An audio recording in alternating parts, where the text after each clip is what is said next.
Party में जब मेरी गर्लफ्रेंड ट्रूथ एंड डेयर हार गई तो उसे अपनी जिंदगी के सबसे पछतावे वाले इंसान को फोन करने को कहा गया। उसने फोन उठाकर दूसरी तरफ पूछा, अगर मैं अभी तलाक दे दूं तो क्या तुम मुझे अपना घर दोगे? हाँ। जवाब मिलते ही पूरे कमरे में सन्नाटा छा गया। सबको लगा था कि मैं गुस्से में आकर टेबल पलट दूंगा, लेकिन किसी ने नहीं सोचा था कि मैं बस शांति से अपनी अनामिका उंगली से अंगूठी उतार दूंगा। हमने अभी तक कोर्ट मैरिज नहीं की है, इसलिए अभी भी बहुत देर नहीं हुई है। तो चलो ब्रेकअप करते हैं, मैं उसके लिए जगह खाली कर देता हूं। बिना एक शब्द बोले मैं मुड़ा और बाहर निकल गया। रास्ते में मैंने बीजिंग में अपने माता पिता को फोन लगाया। मम्मी पापा, मैं घर लौटकर शादी करने के लिए तैयार हूं। बहुत अच्छे लिनचुआन, आखिरकार तुम मान गए। तुम लिन ग्रुप के इकलौते वारिस हो। अगर तुमने पिछले कुछ सालों में बाहर अकेले रहने की जिद न की होती तो तुम्हारी शादी कब की हो गई होती। हमने पहले ही तुम्हारे लिए लड़की पसंद कर ली है, बस तुम्हारी हाँ का इंतजार था। उनकी खुशी सुनकर मुझे थोड़ा बुरा लगा। मैं सब आपकी पसंद से ही करूंगा। बहुत बढ़िया, तो फिर शादी 19 जनवरी को पक्की करें। तुम कब वापस आ रहे हो? क्या तुम शादी से पहले एक बार लड़की से मिलना चाहोगे? मैं मीटिंग अरेंज करा देती हूं। मम्मी की बातों से मेरा सिर चकराने लगा। सच कहूं तो मैं किससे शादी कर रहा हूं, मुझे इस बात में कोई दिलचस्पी नहीं थी। मैंने उनकी बात काटते हुए कहा, मैं जल्द से जल्द वापस आकर बिजनेस संभालना चाहता हूं। ये शादी बस एक जिम्मेदारी है, तो मिलने की जरूरत नहीं है। आप बस तैयारी कीजिए, मैं शादी से एक दिन पहले आ जाऊंगा। जैसे ही मैंने फोन रखा, बेडरूम का दरवाजा खुला और ल्यू रुयान माथे पर बल लिए अंदर आई। शादी? कैसी शादी? उसकी हैरानी देखकर मैंने शांति से फोन काट दिया और एक बहाना बना दिया। एक दोस्त की शादी है, उसने मुझे बेस्ट मैन बनने के लिए बुलाया है। ये सुनकर उसका चेहरा थोड़ा रिलैक्स हुआ और उसने आगे कुछ नहीं पूछा। मैंने फोन टेबल पर रखा और शावर लेने चला गया। कुछ ही देर बाद जब बाथरूम से पानी की आवाज आ रही थी, टेबल पर रखे मेरे फोन पर नोटिफिकेशन की झड़ी लग गई। मैंने स्क्रीन अनलॉक की तो चेनजे नाम के कॉन्टैक्ट से एक मैसेज आया था। क्या तुम्हें याद है तुमने क्या कहा था? तुम सच में लिन चुआन से शादी करने की तो नहीं सोच रही ना? ये पढ़कर मेरा दिल बैठ गया। मैंने चैट्स को ऊपर स्क्रॉल किया तो देखा कि ल्यू रुयान ने 10 मिनट पहले उसे मैसेज भेजा था। चेनजे, 33 दिन बाद तुम्हारा 28वां जन्मदिन है। क्या तुम्हें याद है तुमने मुझसे क्या वादा किया था? मैंने फोन वापस रख दिया और सोफे पर बैठ गया। पुरानी यादें ताज़ा होने लगीं। जब मैं 18 साल का था, मेरी बुआ की शादी थी और मैं उनके साथ वापस आकर यूनिवर्सिटी में पढ़ने लगा। मैंने कभी अपनी असली पहचान किसी को नहीं बताई। फाइनल ईयर के एक फंक्शन में मैंने अपने रूममेट की मदद के लिए स्टेज पर पियानो बजाया था। जब मैं नीचे उतरा तो देखा ल्यू रुयान सफेद गाउन पहने हाथ में फूलों का गुलदस्ता लिए खड़ी थी। उसकी आंखों में एक अलग ही चमक थी। क्या हम कॉन्टैक्ट नंबर एक्सचेंज कर सकते हैं? मैं एक एस्थेटिक इंसान हूं। उसकी खूबसूरती देखकर मैंने फौरन हाँ कह दिया। फिर हर रोज बातें होने लगीं।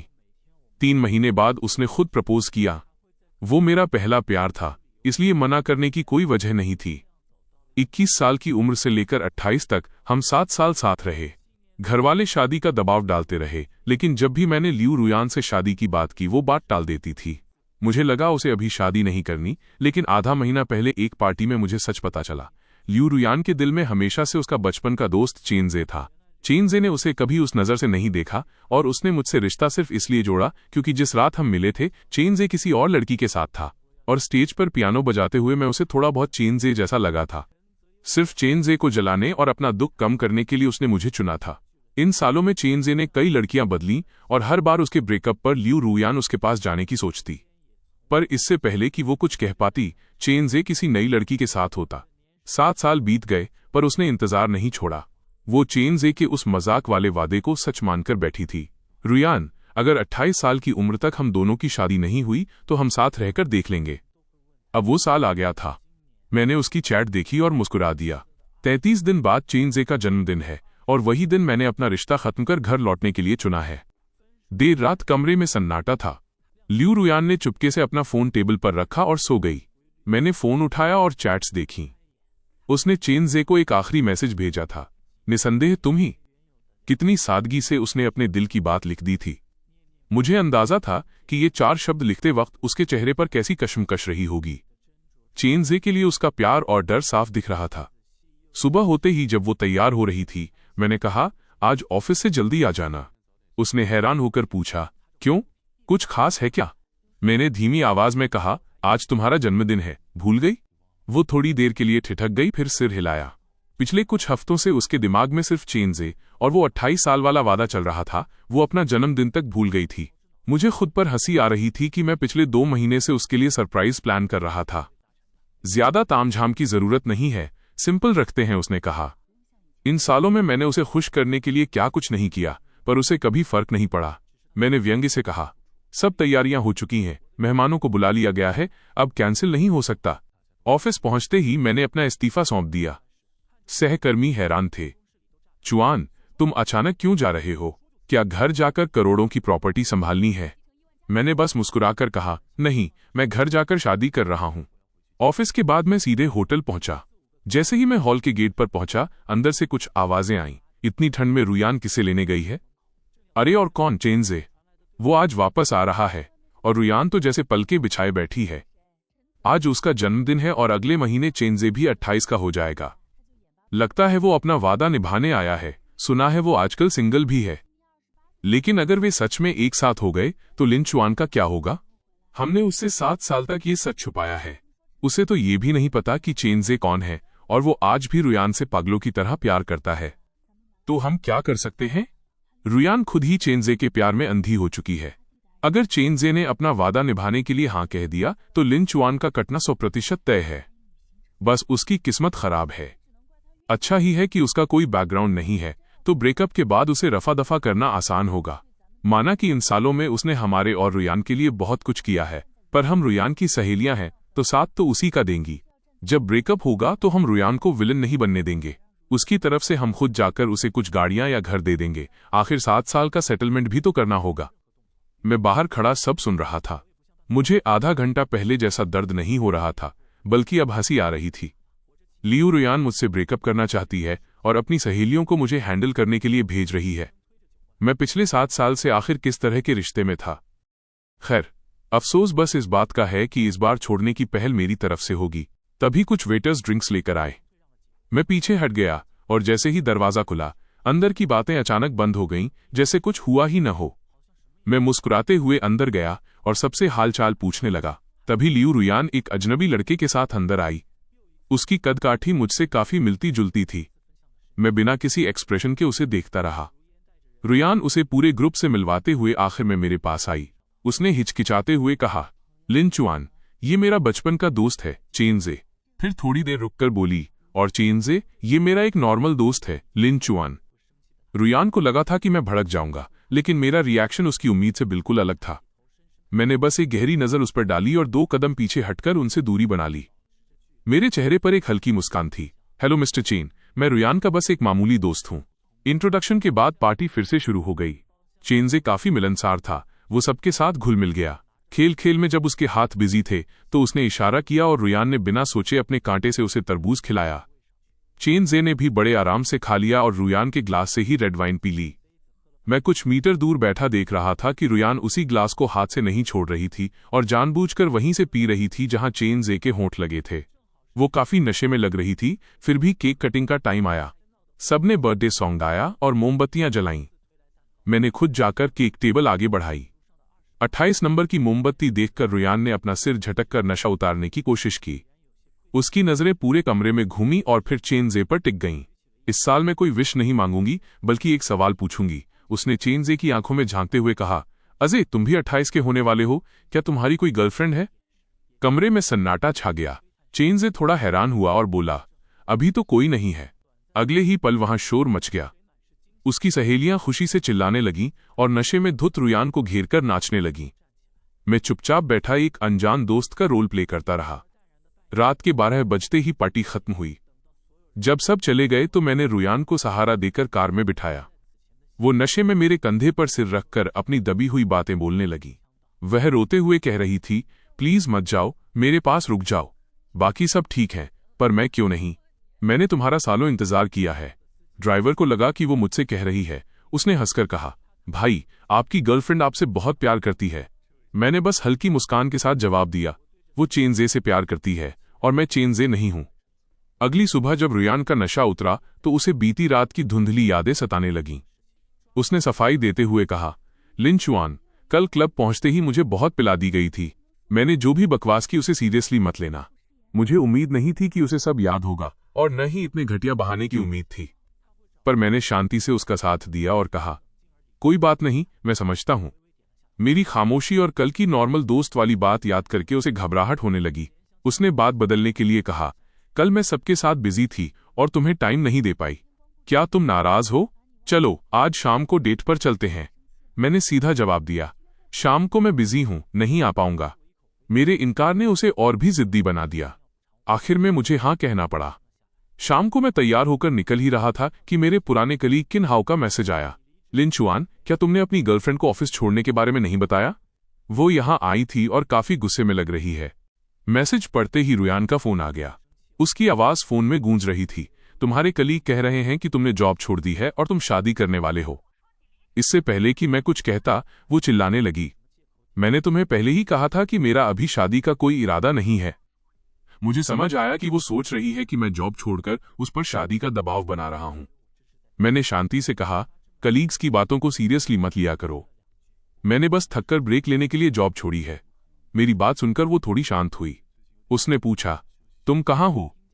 मैं आऊं क्या? मैं उसे एड्रेस बताने ही वाला था कि पीछे से किसी के हंसने की हल्की आवाज आई जो बिल्कुल चेनज़े जैसी थी। मैंने अपना जवाब बदल दिया और कहा, नहीं, जरूरत नहीं है। फोन कट गया। काली पड़ती स्क्रीन को देखकर मैं खुद पर हंसा। अगर वो सच में आना चाहती तो फोन इतनी जल्दी नहीं काटती। वो बस रस्म पूरी कर रही थी और मैं बेवकूफों की तरह उसे सच मान बैठा था। मैं रेस्टोरेंट पहुंचा। वेटर मुझे टॉप फ्लोर के केबिन में ले गया। वहां टेबल खानों से भरी थी, पर रुयान गायब थी। वेटर ने बताया, मैडम ने 10 मिनट पहले ही ये सब ऑर्डर किया है। उन्हें कोई जरूरी काम आ गया, इसलिए वो शायद देर से आएंगी। मैंने मुस्कुराकर खुद से कहा, जरूरी काम? पक्का चेनज़े के साथ होगी। उसके लिए तो उसके साथ बिताया हर पल सबसे जरूरी काम ही होता है। मैं अंदर गया। वेटर ने डिशेज के नाम बताए। टेबल सी फूड से भरी थी। मैंने वेटर से कहा, ये सब हटा दो। यूरोप में सालों तक यही खाया है और अब मुझे इससे नफरत है। वेटर हिचकिचाया, सर मैडम ने पेमेंट कर दी है और ये काफी महंगा है, हम रिफंड नहीं कर पाएंगे। मैंने अपना कार्ड निकाला और उसे देते हुए कहा, मुझे पता है, ये सब हटाओ और नया ऑर्डर लो, मैं पे कर सकता हूं। डिनर खत्म होने तक रुयान नहीं आई। मैंने भी इंतजार नहीं किया, बिल भरा और घर चला गया। मैं अभी आधे रास्ते ही पहुंचा था कि कुछ मैसेज आ गए। लिन चुआन, क्या तुम आज रात बाहर कहीं रुक सकते हो? अजय अचानक देश वापस आ गया है। पुराने घर की साफ सफाई नहीं हो पाई तो वो वहां नहीं रह सकता। बेचारा ठंड में काफी परेशान हो गया है और उसका पेट भी कुछ ठीक नहीं है। उसे देखभाल की जरूरत है। क्या मैं उसे आज रात यहां रुकने के लिए कह दूं? एक तरफ चेनज़े का ख्याल रखना और दूसरी तरफ उसे हमारे रिश्ते के बारे में पता चलने से बचाना वाकई दिलचस्प है। इस बार मेरा मूड लियू रुयान की नौटंकी में साथ देने का बिल्कुल नहीं था। मैंने सीधा उससे पूछा, वो तुम्हारा दोस्त है ना? तो हमारा रिश्ता छुपाना क्यों है? और आखिर कब तक छुपाती रहोगी? मैसेज भेजने के काफी देर बाद जवाब आया। रुयान ने कोई सफाई नहीं दी, बस एक तारीख लिख दी, 18 जनवरी। अगर पहले की बात होती तो मुझे समझ नहीं आता कि उसने यही दिन क्यों चुना, पर अब मैं जानता हूं कि 18 तारीख चेनज़े का जन्मदिन है। अगर उस दिन चेनज़े ने अपना वादा निभाया और उसके साथ आने को मान गया तो वो बिना सोचे समझे मुझसे ब्रेकअप कर लेगी। और अगर चेनज़े ने मना कर दिया तो वो अपनी हार मानकर मुझसे शादी की बात करेगी और प्यार का नाटक शुरू कर देगी। अगर रिजेक्ट हो गई तो मेरे जैसा परमानेंट बॉयफ्रेंड तो है ही, वो सब कुछ एक मजाक कहकर टाल देगी। आगे बढ़ना हो या पीछे हटना, उसने हर तरफ से खुद को सेफ कर लिया था। मुझे उसकी अक्ल पर तरस भी आ रहा था और हैरानी भी, पर अब मैं उसकी लाइफ का बैकअप प्लान बनकर नहीं रहना चाहता था। मैंने कोई रिप्लाई नहीं किया, फोन बंद किया और एक होटल पहुंच गया। सोने से पहले मैंने थोड़ी ड्रिंक की और सो गया। अगले दिन दोपहर को जब नींद खुली और मैंने फोन ऑन किया तो मैसेज की बाढ़ आ गई थी। ज्यादातर रुयान के थे और कुछ उसकी सहेलियों के। हेलो, कहाँ हो तुम? फोन क्यों नहीं उठा रहे? मैसेज का जवाब क्यों नहीं दे रहे? डराओ मत यार, रुयान तुम्हें ढूंढते ढूंढते कल रात से पागल हो रही है। इन इल्जामों को पढ़कर मुझे हंसी आई। फोन बंद करके सोना क्या डराना होता है, और वैसे भी वो सब जानते हैं कि चेनज़े रुयान की जान है। उसे मेरी फिक्र कब से होने लगी।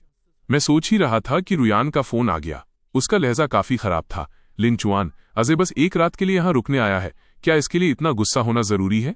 अगर तुम खुश नहीं भी थे तो नाराजगी जताने का यह तरीका सही नहीं है। मुझे अब सफाई देने में कोई दिलचस्पी नहीं थी, इसलिए बहाना मार दिया। कोई नाराजगी नहीं है, फोन की बैटरी खत्म हो गई थी इसलिए बंद हो गया। पहले होता तो रुयान यकीन कर लेती, पर आज उसने शक जताते हुए पूछा, ऐसा क्यों? पहले तो तुम हमेशा अवेलेबल रहते थे, फिर कल रात ही फोन क्यों बंद हुआ? उसका सवाल सुनकर मैं सुन रह गया और पुरानी बातें याद आने लगीं। कुछ साल पहले एक रात रुयान के पेट में दर्द हुआ। उसने सेक्रेटरी को फोन मिलाया, पर गलती से मुझे लग गया। मैं उसी वक्त उठा और उसके लिए दवाइयां लेकर पहुंचा। पिछले साल जब वो विदेश गई थी, टाइम जोन अलग होने की वजह से उसने मुझे रात के 3-4 बजे फोन करके एक फाइल ढूंढने को कहा। मैं नींद में होते हुए भी उठा और सीसीटीवी फुटेज चेक करके उसकी मदद की। 3 महीने पहले मेरा अपेंडिक्स का ऑपरेशन हुआ था। होश आते ही उसका मैसेज आया कि उसे मिल्क टी पीनी है और मैंने नर्स से रिक्वेस्ट करके उसे भिजवाई। एक एक करके ऐसी कई बातें याद आईं जो इस बात का सबूत थीं कि मैंने उसे कितना चाहा था। पर अफसोस, मैं चाहे जो कर लूं उसे कभी कुछ नहीं दिखा। ये सोचते ही मेरी आवाज में थोड़ी कड़वाहट आ गई, शायद इसलिए क्योंकि मैं डरता था कि जब तुम्हें मेरी जरूरत हो मैं वहां न हूं। पर कल तुम्हें मेरी जरूरत नहीं थी। मेरी बात सुनकर रुयान को अंदर तक झटका लगा। 7 साल के रिश्ते में मैंने हमेशा उसकी बात मानी थी। हम कभी नहीं लड़े, उसने कभी कुछ नहीं छुपाया या मैंने कभी पूछा नहीं, और मैंने हमेशा उसका ख्याल रखा। रुयान को भी मानना पड़ा कि मैं एक परफेक्ट बॉयफ्रेंड था। पुरानी बातें याद आते ही उसका लहजा नरम हो गया। आई एम सॉरी लिन चुआन, मैं तुम्हारी फिक्र कर रही थी इसलिए थोड़ा तेज बोल गई। तुम अभी कहाँ हो? मैं आती हूं। मैंने मना कर दिया और टैक्सी लेकर घर आ गया। घर पहुंचते ही आया ने बताया, साहब मैडम अभी बाहर गई हैं। अंदाजा लगाना मुश्किल नहीं था, चेन जे ने बुलाया होगा। हवा में अब भी उस मर्द के परफ्यूम की महक थी। मैंने कुछ नहीं पूछा, बस आया से कहा कि खिड़की खोल दे ताकि ताजी हवा आ सके। अगले 15 दिनों तक मेरी रुयान से कोई बात नहीं हुई। ऐसा लग रहा था जैसे मैं भूल ही गया हूं कि मेरी कोई गर्लफ्रेंड भी है। चेन जे के सोशल मीडिया से मुझे पता रहता था कि वो कहाँ है, पर मैंने न तो उससे पूछा और न ही कोई सफाई मांगी। मेरे लिए अब हर दिन बस एक उल्टी गिनती जैसा था। जो इंसान जाने वाला है उस पर वक्त बर्बाद करने का क्या फायदा? न्यू ईयर की रात बर्फ गिर रही थी। मेरा मूड अच्छा था तो मैंने पूरी रात खिड़की के पास बैठकर फिल्में देखीं। सुबह के वक्त जब बाहर पटाखों का शोर था, मैं थककर कुर्सी पर लेट गया। तभी दरवाजे पर कदमों की आवाज आई। नशे में धुत रुयान घर लौटी थी। वो लड़खड़ाते हुए आई और सोफे पर ढेर सारे शॉपिंग बैग्स पटक दिए। देखो लिन चुआन, मैं तुम्हारे लिए 2 मफलर लाई हूं। बाहर बहुत ठंड है ना? और ये देखो रॉलेक्स की घड़ी, तुम्हारा न्यू ईयर गिफ्ट। बताओ कैसी है? वो पागलों की तरह गिफ्ट्स मुझ पर लादने लगी। मैंने मफलर हटाया क्योंकि मुझे गर्मी लग रही थी। वो मेरा हाथ पकड़कर माफी मांगने लगी। सॉरी यार, पिछले कुछ दिनों से बहुत बिजी थी, घर नहीं आ पाई। क्या तुम फिर से नाराज हो? मुझे उस दिन तुम्हें रेस्टोरेंट में अकेला नहीं छोड़ना चाहिए था। लिन चुआन, प्लीज मुझे माफ कर दो। अब हम सब ठीक कर लेंगे। बोलते बोलते वो मुझे किस करने की कोशिश करने लगी। मुझे उसके मुंह से आती शराब की बदबू बर्दाश्त नहीं हो रही थी। जैसे तैसे मैंने उसे बेड तक पहुंचाया। उसके सोने के बाद मैंने लिविंग रूम साफ किया और फोन चेक किया। सोशल मीडिया पर हर कोई न्यू ईयर सेलिब्रेट कर रहा था, पर चेन जे की पोस्ट ने मेरा ध्यान खींचा। उसने 9 तस्वीरों का एक कोलाज डाला था जिसमें वो एक लड़की के साथ बर्फ में था। कैप्शन था, साल की पहली बर्फ और मेरा नया सही और पसंदीदा हमसफर। इसे देखते ही सारा माजरा समझ आ गया। तभी तो रुयान अचानक नशे में घर आई और मुझ पर प्यार बरसाने लगी। उसका क्रश किसी और के साथ सेट हो गया था, इसीलिए उसे इस पुराने खिलौने की याद आई। मेरे चेहरे पर एक कड़वी मुस्कान आई। मैंने घड़ी उतारकर मेज पर रख दी। अगले कुछ दिन रुयान बिल्कुल बदल गई। वो कहीं नहीं गई, बस घर पर रहकर मेरा ख्याल रखने का नाटक करती रही। मेरे पेट में दिक्कत थी तो वो खुद खिचड़ी बनाने लगी। मैंने एक ट्रैवल ऐड देखा तो वो वेकेशन प्लान करने लगी। शायद दिल टूटने के बाद उसे मेरी अहमियत समझ आ रही थी, पर अब मुझ पर इन सब बातों का कोई असर नहीं होने वाला था। मैं बस चुपचाप उसे एक आदर्श प्रेमिका का रोल निभाते हुए देखता रहा। वो मेरे छोटे से काम के लिए इधर उधर भागती रही और मुझे जरा भी बुरा नहीं लगा। इन आखिरी दिनों में वो जो भी कर रही थी उसे मैं अपने पुराने एहसानों का बदला मान रहा था। जब बर्फ रुकी तो मम्मी ने मुझे कुछ सूट के डिजाइन्स भेजे और पूछा कि मुझे कौन सा पसंद है। मैं फोन पर फोटोज जूम करके देख रहा था कि रुयान दबे पांव पीछे आ गई। जैसे ही उसने मेरे हाथ से फोन छीना, उसका चेहरा गुस्से से काला पड़ गया। दूल्हे का सूट? तुम दूल्हे का सूट क्यों देख रहे हो? मैंने बिना पलक झपकाए झूठ बोल दिया। तुम्हें बताया तो था, एक दोस्त की शादी है, उसके कपड़ों में कुछ दिक्कत आ गई है तो वो नया देख रहा है, बस उसी में उसकी मदद कर रहा हूं। मेरा चेहरा देखकर उसका शक दूर हो गया। उसने फोन वापस दिया और पूछा, मैं भूल गई शादी किस तारीख को है? मैं भी तुम्हारे साथ चलूंगी। उसकी आंखों में एक उम्मीद और गंभीरता देखकर मेरे चेहरे पर एक अजीब सी मुस्कान आ गई। 18 जनवरी। क्या तुम वाकई जाना चाहती हो? तारीख सुनते ही लियू रुयान थोड़ी देर के लिए सुन्न रह गई। मैं बिना पलक झपकाए उसे देखता रहा और उसके जवाब का इंतजार करने लगा। काफी देर की खामोशी के बाद उसने एक फीकी सी मुस्कान के साथ कहा, देखते हैं जैसा उस वक्त ठीक लगेगा। उस सवाल के बाद से रुयान फिर से उदासी में डूब गई। वो दिन भर ख्यालों में खोई रहती और उसका मन कहीं नहीं लगता था। मैंने शादी का बहाना बनाकर उसके सामने ही अपना सामान पैक करना शुरू कर दिया। ग्रेजुएशन के बाद इस अपार्टमेंट में रहते हुए मुझे 6 साल हो गए थे। मैंने सिर्फ वही चीजें सूटकेस में डाली जो मैंने खुद खरीदी थी, बाकी सब वहीं छोड़ दिया। आखिर वापस बीजिंग जाना मेरा अपना इलाका था, वहां जो चाहिए होगा नया खरीद लूंगा। कभी कभी जब रुयान ख्यालों से बाहर आती तो वो मेरा सूटकेस चेक करती, पर उसमें अपना सामान देखकर भी उसने कभी एक सवाल नहीं पूछा। मुझे पता था कि उसका पूरा ध्यान चेनजे के जन्मदिन की पार्टी के इनविटेशन पर है, उसे कुछ और दिख ही नहीं रहा था। मैंने चुपके से अपनी बहुत सी पर्सनल चीजें फेंक दी। जब तक हमारी पुरानी कपल वाली चीजें वहां सजी हुई थीं, उसे शक भी नहीं हुआ कि मैं ये घर हमेशा के लिए छोड़ रहा हूं। उसे लगता था कि मैं उसे इतना प्यार करता हूं कि उसके लिए जान दे सकता हूं, तो वो भला ये क्यों सोचती कि मैं उसे छोड़कर जा रहा हूं। सब कुछ खत्म करने का इरादा था, इसलिए पैकिंग करना मेरे लिए बहुत आसान रहा। 18 जनवरी को आसमान में बादल छाए थे, जैसे बारिश होने वाली हो। रुयान सुबह जल्दी उठकर सोफे पर बैठ गई और लगातार अपना फोन चेक करने लगी। मैं थोड़ा देर से उठा और नाश्ता करने लगा। आया ने मौसम देखकर पूछा, साहब बारिश होने वाली है, क्या एयरपोर्ट के लिए जल्दी निकलना चाहिए? ये सुनकर रुयान ने सिर उठाया और अनजाने में पूछा, एयरपोर्ट क्यों जा रहे हो? कल मुझे शादी में जाना है, तुमने कहा था कि तुम सोचकर बताओगे, तो क्या सोचा? मैंने शांति से उसे देखते हुए कैजुअल अंदाज में बात संभाली। वह कुछ सेकंड चुप रही और फिर बोली, शादी बहुत दूर है, मैं नहीं जा पाऊंगी। चलो मैं तुम्हें एयरपोर्ट छोड़ देती हूं। मुझे इस जवाब की उम्मीद थी। मैंने आखिरी टोस्ट खाया और अपना सामान लेकर निकल गया। रुयान ने अभी कार की सीट बेल्ट लगाई ही थी कि उसके फोन पर एक नोटिफिकेशन आया। उसने झट से फोन चेक किया और उसकी आंखों में वो खुशी चमक उठी जिसे वो लाख कोशिशों के बाद भी नहीं छुपा पाई। उसने बेल्ट खोली और कार से बाहर निकल गई। नीचे उतरने के बाद उसे एहसास हुआ कि वो क्या कर रही है, तो उसने झुककर मुझसे सफाई दी, लिंचुआन, ऑफिस में अचानक कुछ काम आ गया है, मैं ड्राइवर को भेज देती हूँ, वो तुम्हें एयरपोर्ट छोड़ देगा।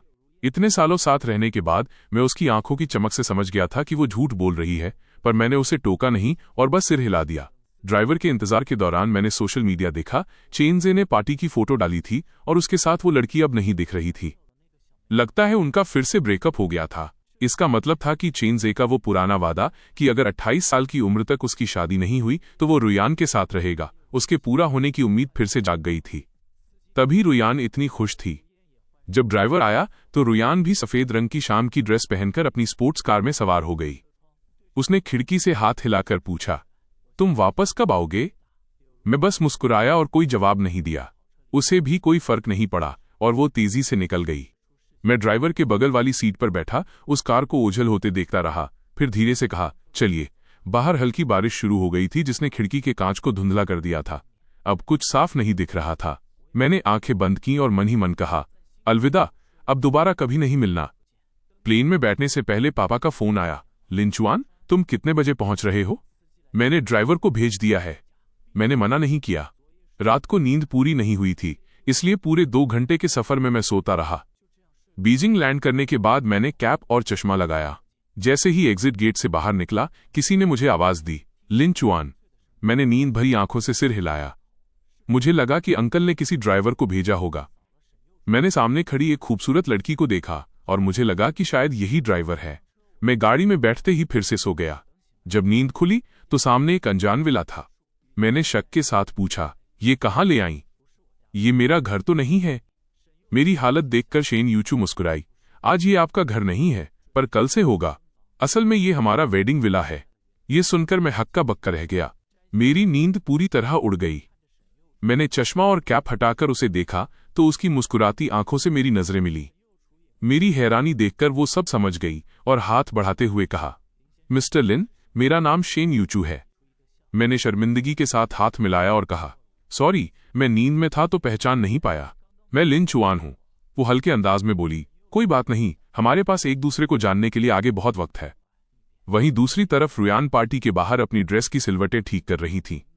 फोन वाइब्रेट हुआ। ड्राइवर का मैसेज था कि लिंचुआन प्लेन में बैठ चुका है। उसने हिचकिचाते हुए एक मैसेज किया, पहुंचकर बता देना।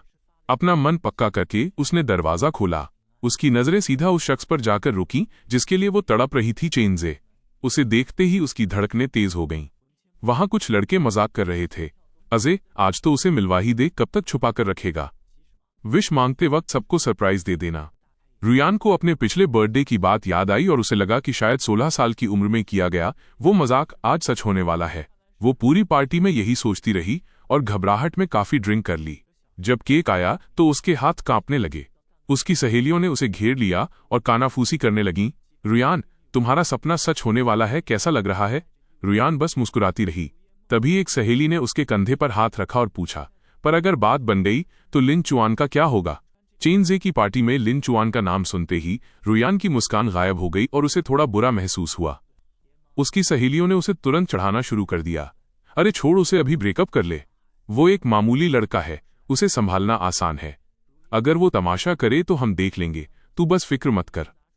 सबके उकसाने पर रुयान ने फोन निकाला और कुछ टाइप किया, पर सेंड बटन पर उसकी उंगली रुक गई। उसकी सहेलियों ने उसका हाथ पकड़कर बटन दबा दिया। स्क्रीन पर उसके पहले वाले मैसेज पहुंचकर बता देना कि ठीक नीचे नया मैसेज गया, चलो ब्रेकअप करते हैं। उसी वक्त पार्टी में सबने बर्थडे सॉन्ग गाना शुरू किया।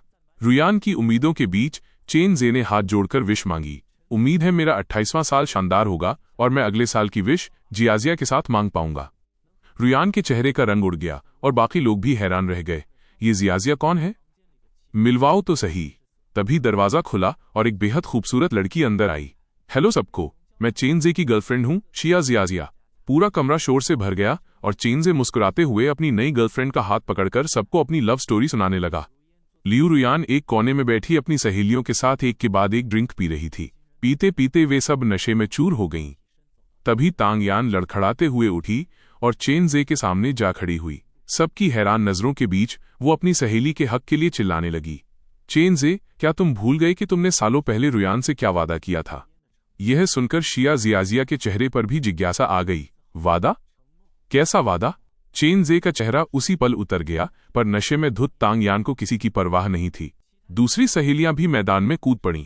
तुमने रुयान से वादा किया था कि 28 के होने पर तुम उसके साथ रहोगे। हमें सब याद है, क्या तुम अब अपनी बात से मुकर रहे हो? शिया जियाजिया की मुस्कान गायब हो गई। उसने चेनजे को एक तीखी नजर से देखा और कहा, सच में? नशे में किए गए मजाक को कोई सीरियसली कैसे ले सकता है? और वैसे भी मैंने तब कहा था जब मैं सिंगल होता, पर अब मेरी गर्लफ्रेंड है तो वो बात अब मायने नहीं रखती। उसका एक एक शब्द लियू रुयान के कलेजे में खंजर की तरह चुभ रहा था। उसने अपना सीना पकड़ लिया जहां बेइंतहा दर्द हो रहा था और सोफे का सहारा लेकर खड़ी हुई। सबकी नजरों के सामने वो पागलों की तरह हंसने लगी। हाँ, सब गलत है। तुम्हारे पास गर्लफ्रेंड है तो मेरे पास भी बॉयफ्रेंड है। सब मजाक था, बस एक मजाक। उसकी बातों से जियाजिया के चेहरे पर फिर से सुकून आ गया। उसने चेनजे का हाथ पकड़ा और रुयान के सामने जाकर ऐसे जताने लगी जैसे कुछ हुआ ही न हो। तो ये बस एक गलत फहमी थी। मैंने सुना है रुयान दीदी का बॉयफ्रेंड है, आज उन्हें साथ क्यों नहीं लाई? रुयान का दिमाग सुन था, पर वो जबरदस्ती मुस्कुराई। वो एक शादी में शामिल होने गया है, उसके पास वक्त नहीं था। जियाजिया ने सिर हिलाया, पर चेनजे की आंखों में एक अजीब सा गुस्सा और शक था। कौन है वो बॉयफ्रेंड? मुझे देश वापस आए इतना वक्त हो गया, तुमने कभी उसका जिक्र तक नहीं किया। चेनजे का चेहरा देखकर रुयान की आवाज ही नहीं निकल रही थी। तांग यान ने तुरंत उसे सहारा दिया और चेनजे को ताना मारते हुए कहा, लिन चुआन ही रुयान का बॉयफ्रेंड है। वही लड़का जो रुयान की बर्थडे पार्टी में सबसे हैंडसम था, वही है उसका बॉयफ्रेंड। चेनजे को वो रात याद आई जब मैंने मुस्कुराकर खुद को मामूली दोस्त बताया था। उसे कुछ गड़बड़ लगी और उसने तंज कसा, पर उस दिन तो दोनों कह रहे थे कि बस दोस्त हैं। तांग यान चिढ़कर बोली, छोटे मोटे झगड़े चलते रहते हैं। चेनजे, तुमने इतनी लड़कियां घुमाई हैं, तुम्हें इतना भी नहीं पता? चेनजे का चेहरा गुस्से से तमतमा उठा। उसने तांग यान को घूर कर देखा और बोला, बात हजम नहीं हो रही? मैंने दुनिया देखी है, इसलिए पूछ रहा हूं। अगर तुम सब कह रही हो कि वही बॉयफ्रेंड है, तो क्यों न मैं उसे फोन लगाऊं? मुझे भी तो अपने नए जीजाजी से जान पहचान करनी चाहिए। रुयान और उसकी सहेलियों के चेहरे उसी पल काले पड़ गए। उन्हें अभी अभी भेजा गया वो ब्रेकअप मैसेज याद आ गया। उनके चेहरे देखकर चेनजे को यकीन हो गया कि कुछ दाल में काला है। उसने सीधा फोन निकाला और मुझे वॉइस कॉल कर दी। वे औरतें फोन छीनने के लिए आगे बढ़ीं, पर जियाजिया ने बीच में आकर चेनजे का बचाव किया। चेनजे ने बिना डरे फोन का वॉल्यूम फुल किया और लाउड स्पीकर ऑन कर दिया। कमरे में सन्नाटा छा गया। बस फोन की रिंग सुनाई दे रही थी। रुयान ने अपनी मुट्ठियों को भींच लिया। वो मन ही मन दुआ कर रही थी, प्लीज फोन मत उठाना, प्लीज वो मैसेज मत देखना। 1 मिनट तक रिंग बजती रही। रुयान का दिल सीने से बाहर आने को था। जब कॉल अपने आप कटने ही वाली थी तभी फोन उठ गया। मिस्टर चेन, क्या काम है? रुयान का चेहरा सफेद पड़ गया, जबकि चेनजे की आंखों में एक कमीनी मुस्कान थी। कुछ खास नहीं, बस आज मेरा जन्मदिन है। सुना है तुम रुयान के बॉयफ्रेंड हो, सोचा तुम्हें भी पार्टी में बुला लूं। फोन पर कुछ सेकंड सन्नाटा रहा। रुयान की सांसें अटक गई थीं। तभी मेरी आवाज आई, सॉरी, मैं अभी बीजिंग में हूं तो नहीं आ पाऊंगा। मेरी आवाज नॉर्मल सुनकर रुयान को लगा कि मैंने शायद मैसेज नहीं देखा है। उसे थोड़ी राहत मिली, पर मेरी बात अभी खत्म नहीं हुई थी। मैंने हंसते हुए कहा, वैसे मेरा और लियू रुयान का ब्रेकअप हो गया है, तो आप कोई गलत फहमी मत पालना। चेनजे हैरान हुआ, पर उसकी आवाज में मजा लेने वाला अंदाज था। ब्रेकअप कब हुआ? मैंने जवाब दिया, अभी थोड़ी देर पहले, करीब 10 मिनट हुए होंगे। मुझे उसका ब्रेकअप मैसेज मिला है। वहां खड़े लोग अपनी हंसी रोकने की कोशिश करने लगे। चेनजे ने मजे लेते हुए रुयान और उसकी सहेलियों को देखा और कहा, ठीक है, मैं ये खबर उन तक पहुंचा दूंगा। मैंने आगे कहा, शुक्रिया मिस्टर चेन, आपको आपके 28वें जन्मदिन की बहुत बहुत बधाई, और उम्मीद है कि प्यार करने वालों को मंजिल मिले। मैंने जानबूझकर 28वें साल पर जोर दिया ताकि सबको समझ आ जाए कि मुझे अंदर की पूरी बात पता है। किसी की हिम्मत नहीं हुई कि कुछ पूछे। फोन कट गया और कमरे में 5-6 मिनट तक मौत जैसा सन्नाटा रहा। आखिर में जियाजिया ने बात संभालने के लिए रुयान को ड्रिंक ऑफर की। रुयान ने एक ही सांस में ग्लास खाली किया, उसे मेज पर पटका और अपनी सहेलियों के साथ वहां से निकल गई। बाहर निकलते वक्त उसने जियाजिया को किसी से कहते सुना, अजय, क्या ये मिस्टर लिन, बीजिंग वाले लिन हैं? सुना है कि वो वहीं से हैं। क्यों, क्या हुआ? कुछ नहीं, बीजिंग के लिन परिवार का नाम सुना सुना लग रहा है। शायद मेरा वहम होगा। पार्टी से बाहर आते ही सहेलियां रुयान को दूसरे केबिन में ले गईं और ढाढ़स बंधाने लगीं। रुयान, अच्छा ही हुआ जो चेनजे से पीछा छूटा। इसकी 7 सालों में इतनी गर्लफ्रेंड रही हैं कि इसकी शादी में उनके लिए अलग से 10 टेबल लगानी पड़ेंगी। ऐसे प्लेबॉय से शादी करके कोई सुखी नहीं रहता। लिन चुआन ही तेरे लिए बेस्ट है। हाँ, लिन चुआन तो चेनजे से हर मामले में बेहतर है। वो बस आज गुस्से में था, इसलिए उसने ऐसा कहा। तू घर जाकर उसे मना लेना, वो तुझसे इतना प्यार करता है कि मान जाएगा। सहेलियों की बातों से रुयान को थोड़ी तसल्ली मिली। उसने फोन निकाला और बहुत सोच समझकर एक मैसेज टाइप किया, लिन चुआन, मैं बस दोस्तों के साथ गेम खेल रही थी। टास्क ये था कि बॉयफ्रेंड को ब्रेकअप का मैसेज भेजो और फिर किसी और से फोन करवाकर उसका रिएक्शन देखो। तुम इसे सच मत मान लेना। तुम बीजिंग पहुंच गए, होटल मिल गया या शादी की तैयारियों में बिजी हो। कल वापस आओगे या परसों? मैं तुम्हें लेने आऊं क्या? जब ये मैसेज आया तब मैं शेन यूचू को वेडिंग ड्रेस ट्राई करते हुए देख रहा था। मैंने मैसेज पढ़ा और मेरी हंसी छूट गई। वाह, मौके पर ही क्या कहानी बनाई है। दिमाग तो तेज है, पर अफसोस कि अब मैं इसकी एक बात पर भी यकीन नहीं करने वाला। साफ दिख रहा है कि चेनजे ने जब इसे सबके सामने रिजेक्ट किया तो अपनी इज्जत बचाने के लिए अब मेरे पास आ रही है। मुझे उस कॉल के बारे में सोचकर अफसोस हुआ कि काश मैं वहां मौजूद होता और रुयान का उतरता हुआ चेहरा देख पाता। मैंने एक ठंडी सांस ली। शेन यूचू ने मुझे देखा और पूछा, क्या हुआ? क्या ये ड्रेस अच्छी नहीं है? मैं दूसरी मंगवाती हूं। नहीं, ड्रेस बहुत अच्छी है, बस शादी की वजह से एक अच्छा तमाशा देखने से चूक गया, उसी का अफसोस है। तमाशा? कैसा तमाशा? मुझे बताओगी? मेरा मन तो था बताने का, पर होने वाली पत्नी के सामने एक्स गर्लफ्रेंड की बातें करना ठीक नहीं था। मैंने बात घुमाते हुए कहा, अरे कुछ नहीं, शंघाई के कुछ पुराने दोस्त किसी के बर्थडे पर कुछ गड़बड़ कर बैठे हैं, बस वही था। चलो हम अपनी शादी की तैयारियों पर ध्यान देते हैं। शेन यूचू को लगा कि शायद मैं और कुछ नहीं बताना चाहता, इसलिए उसने भी ज्यादा सवाल नहीं किए और लिविंग रूम से कुछ मीठा लेकर आई। शायद तुम्हें भूख लगी होगी, पहले कुछ खाकर पेट भर लो, फिर काम खत्म होते ही मैं तुम्हें बाहर लेकर चलूंगी। तुम्हारा कुछ खास खाने का मन है? वाकई मुझे काफी भूख लगी है। मैंने यूचू से उसकी पसंद पूछी, सब नोट किया और बाहर जाकर इंतजाम करने लगा। ऑर्डर देते समय मैं ख्यालों में खो गया। जो जानकारी मुझे मिली थी उसके हिसाब से शेन यूचू बीजिंग के मशहूर शेन ग्रुप की तीसरी बेटी है और मुझसे 2 साल छोटी है।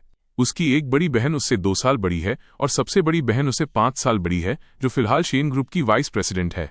यूचू की परवरिश बड़ी बहन की देखरेख में हुई है, इसीलिए वो इतनी शालीन और तमीजदार है।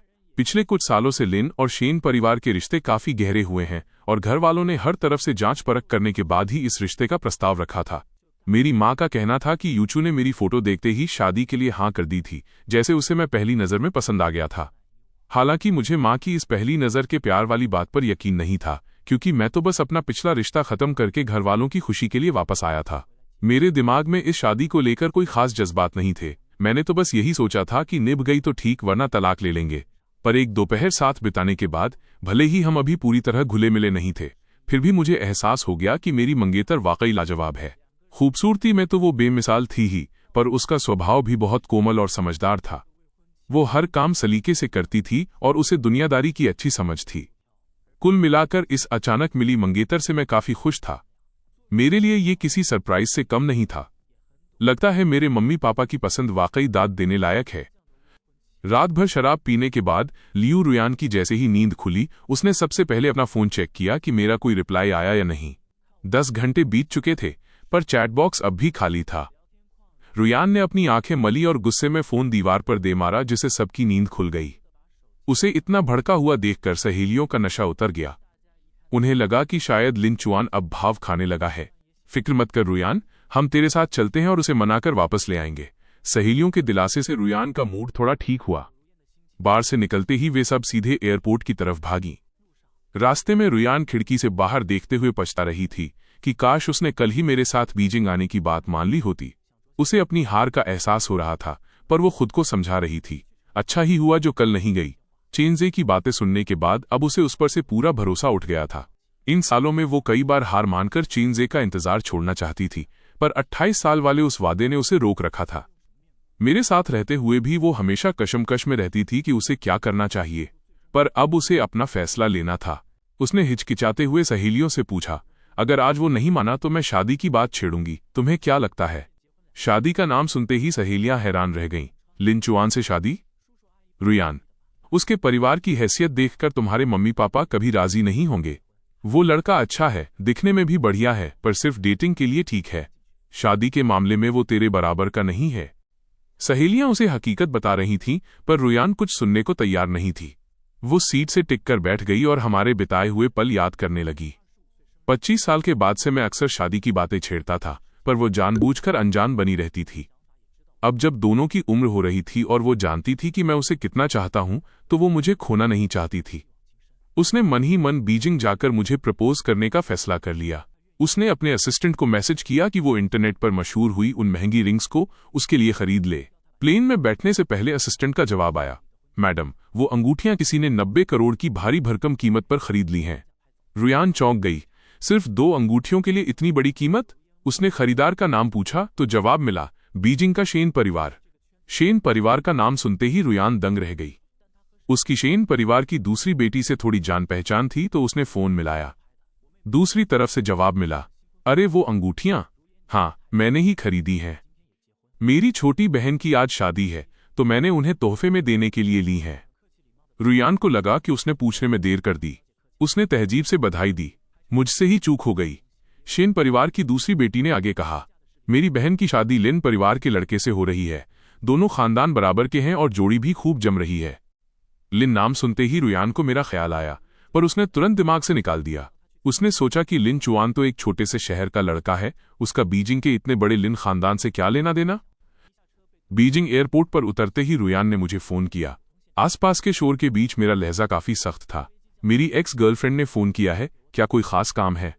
एक्स गर्लफ्रेंड शब्द सुनते ही रुयान का पारा चढ़ गया, पर उसने खुद को काबू में रखा और नरम आवाज में कहा, लिन चुआन, कल वाली बात बस एक मजाक थी, क्या तुम मुझ पर यकीन नहीं कर सकते? मैंने जवाब दिया, मुझे इस बात से फर्क नहीं पड़ता कि वो गेम था या मजाक। मैं बस उस पर यकीन करता हूं जो मैंने देखा।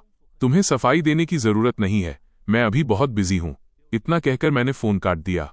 रुयान गुस्से से लाल हो गई, पर उसकी सहेलियों ने उसे समझाया, फोन पर लड़ने का फायदा नहीं है, मिलकर बात करना। रुयान ने ड्राइवर से कहा, टियांक्वान विला चलो। टियांक्वान विला का नाम सुनते ही सहेलियां सन्न रह गईं। रुयान, ये तो बीजिंग का सबसे पॉश इलाका है। यहां तो सिर्फ वो लोग रहते हैं जो पूरे देश की इकोनॉमी हिला सकते हैं। लिन चुआन के दोस्त की शादी यहां हो रही है? रुयान के मन में भी फिर से वही शक पैदा होने लगा।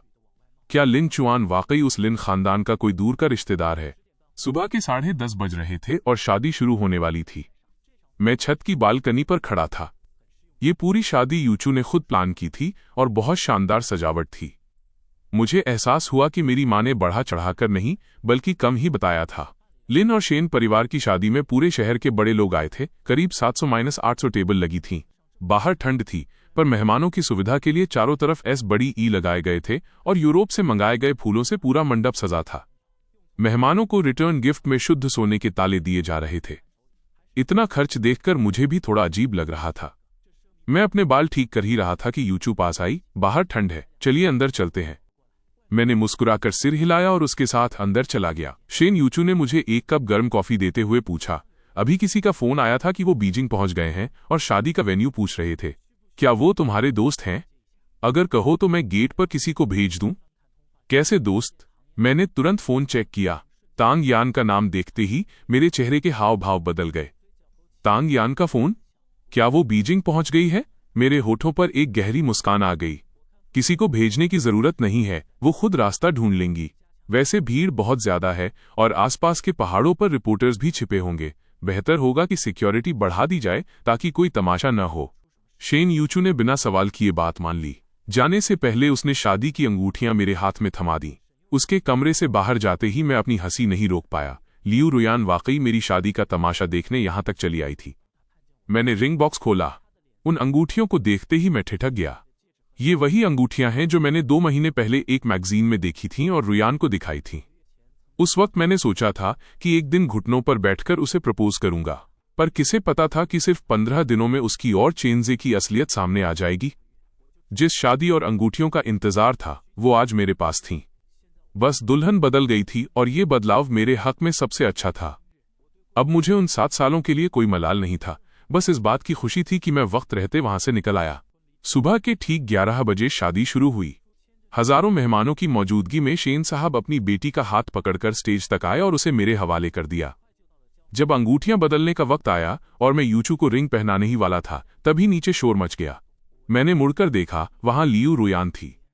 वो पागलों की तरह सिक्योरिटी गार्ड्स को धक्का देकर आगे बढ़ रही थी। उसकी सहेलियां भी मेरा नाम चिल्लाते हुए पीछे पीछे आ रही थीं। इस हंगामे ने सबका ध्यान खींच लिया। मेहमानों की फुसफुसाहट और नजरों के बीच मैं बिल्कुल शांत खड़ा रहा। रुयान के चेहरे पर गुस्सा और हैरानी साफ थी। मैंने यूचू से माफी मांगते हुए कहा, ये शंघाई के कुछ पुराने दोस्त हैं, क्या मैं कुछ मिनट लेकर इन्हें समझा सकता हूं? यूचू ने हिचकिचाते हुए सिर हिलाया। मैंने गार्ड्स को इशारा किया कि उन्हें छोड़ दें। मैं दूल्हे के लिबास में रुयान के सामने खड़ा था। उसने चीखते हुए पूछा, तुमने कहा था कि तुम दोस्त की शादी में जा रहे हो, क्या वो दोस्त तुम खुद थे? मैंने हंसी दबाते हुए कहा, अक्सर जब लोग कहते हैं कि मेरा एक दोस्त है तो उनका मतलब खुद से ही होता है। रुयान गुस्से से कांप रही थी। क्या इसीलिए तुमने मुझसे छुपकर शादी कर ली? छुपकर? रुयान, लिन और शेन परिवार की शादी की खबरें 1 महीने से इंटरनेट पर हैं। क्या तुम आजकल ऑनलाइन नहीं रहती? लिन शेन शब्द सुनते ही रुयान ने झटके से दुल्हन की तरफ देखा। यूचू का चेहरा उसकी बड़ी बहन जैसा था जिसे रुयान पहचानती थी। उसकी आंखें फैल गईं और वो हकलाने लगी। शेन, यूचू की शादी लिनचुआन से हो रही है तो फिर लिनचुआन कौन है?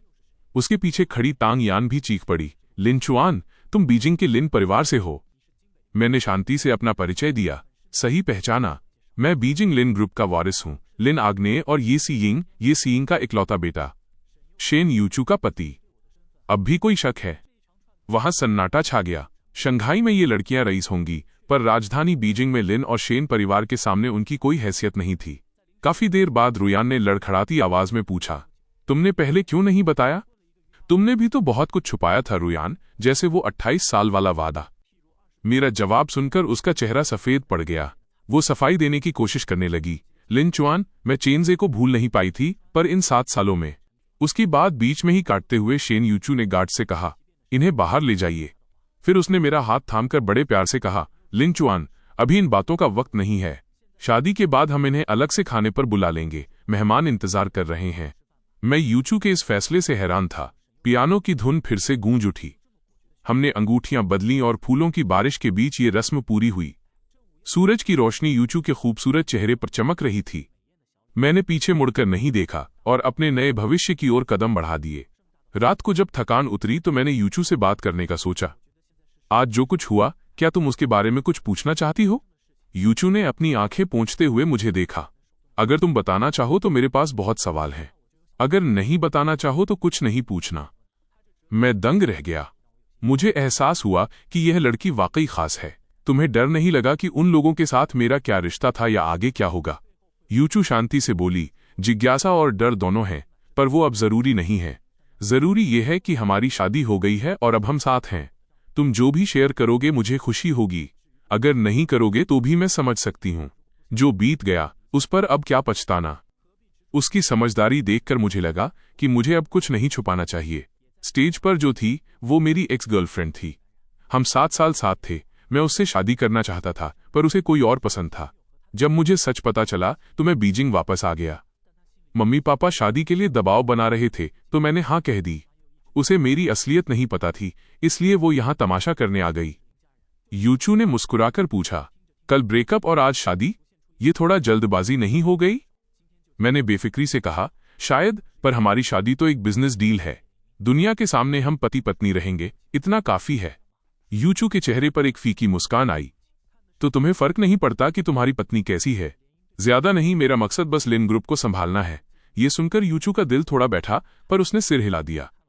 उधर रुयान और उसकी सहेलियों को गार्ड्स ने घसीटकर विला से बाहर निकाल दिया था। उनकी सारी रईसी मिट्टी में मिल गई थी। विला की सीढ़ियों के नीचे रिपोर्टर्स खड़े थे जो इस इंटरनेशनल बेइज्जती को कैमरों में कैद करने के लिए तैयार थे। कुछ समझदार रिपोर्टर्स ने लियू रुयान को तुरंत पहचान लिया और चिल्लाते हुए उसकी तरफ भागे, लियू मिस, क्या आप भी शेन मिस और मिस्टर लिन की शादी में इनवाइटेड थीं? आपकी हालत कुछ ठीक नहीं लग रही, क्या अंदर कुछ अनहोनी हुई है? एक रिपोर्टर के पीछे पूरी भीड़ कैमरा और माइक लेकर टूट पड़ी। रुयान का मूड पहले ही खराब था, ऊपर से खुद को इस तरह बेइज्जत होते देख वो आग बबूला हो गई। उसने सामने खड़े रिपोर्टर को धक्का दिया, 2-3 कैमरे पटक कर तोड़ दिए और वहां से निकल गई। उसी रात लियू रुयान द्वारा पत्रकारों से मारपीट की खबर हेडलाइंस में थी। लियू ग्रुप की साख रातों रात मिट्टी में मिल गई और उनके खिलाफ निगेटिव खबरों की बाढ़ आ गई। लियू परिवार ने पैसा पानी की तरह बहाया, पर खबरें दब नहीं पाईं। तभी चेनजे का फोन आया। रुयान होटल के कमरे में खुद को बंद करके शराब पी रही थी। हेलो रुयान, मैंने न्यूज में देखा कि शेन परिवार की जिससे शादी हुई है वो लिन चुआन है। क्या वो वाकई लिन खानदान का वारिस है? रुयान ने कड़वाहट से कहा, हाँ है। अब क्या? चेनजे की आवाज में एक लालच भरी चमक थी। जियाजिया ने मुझे बताया कि लियू, तांग, चेन और शिया परिवारों का जो बड़ा जॉइंट प्रोजेक्ट है उसका फाइनल फैसला बीजिंग से होना है। तुमने उसके साथ 7 साल बिताए हैं, क्या तुम उससे बात करके ये प्रोजेक्ट हमें दिलवा सकती हो? रुयान का दिमाग भले ही सुन्न था, पर वो पूरी तरह पागल नहीं हुई थी। उसने ठंडी हंसी के साथ कहा, मदद मांगू? वो शेन यूचू से शादी कर चुका है, अब वो मेरी मदद क्यों करेगा? चेनजे ने बेशर्मी से कहा, 7 साल का साथ था यार, कुछ तो पुरानी यादें होंगी ही। तुम कोशिश तो करो। तुम्हारे डैड का अभी फोन आया था, वो कल वाले तमाशे से बहुत गुस्से में हैं। अगर ये प्रोजेक्ट मिल गया तो उनका गुस्सा ठंडा हो जाएगा और वो तुम्हें माफ कर देंगे। रुयान का मन थोड़ा डोला। उसने कोई पक्का वादा तो नहीं किया, पर कोशिश करने की बात कहकर फोन रख दिया। उसने बाथरूम जाकर चेहरा धोया ताकि नशा कम हो सके। कुछ देर बाद तांगयान कमरे में आई और वे दोनों उस प्रोजेक्ट को लेकर प्लानिंग करने लगीं। रुयान खिड़की के बाहर बीजिंग की ऊंची इमारतों को देख रही थी। ये प्रोजेक्ट बहुत बड़ा था और बीजिंग से लेकर शंघाई तक की बड़ी ताकतें इसे हथियाना चाहती थीं। उसे पता चला कि इस प्रोजेक्ट की हेड लिन जियाओ हैं, जो मेरी सगी बुआ हैं। अगर उनके जरिए रास्ता मिल जाए तो काम आसान हो जाएगा। रुयान ने फैसला किया कि वो इस प्रोजेक्ट के बहाने एक बार फिर मुझसे मिलने की कोशिश करेगी। शादी के अगले दिन कोर्ट मैरिज की औपचारिकताएं पूरी करने के बाद मैं सीधा लिन ग्रुप के हेड ऑफिस पहुंचा और वाइस प्रेसिडेंट का पद संभाला। पापा ने अपने सबसे भरोसेमंद सेक्रेटरी और असिस्टेंट्स मेरी टीम में लगा दिए ताकि मैं जल्दी काम सीख सकूं। फाइलों और रिपोर्ट्स में मैं इतना खो गया कि पता ही नहीं चला कि कब रात के 8 बज गए। पूरी बिल्डिंग में सिर्फ मेरे केबिन की लाइट जल रही थी। तभी शेन यूचू अंदर आई। तुम यहां? यूचू ने मुस्कुराते हुए कहा, आज हमारी शादी का दूसरा दिन है। कायदे से तो मुझे हनीमून की छुट्टियों पर होना चाहिए था।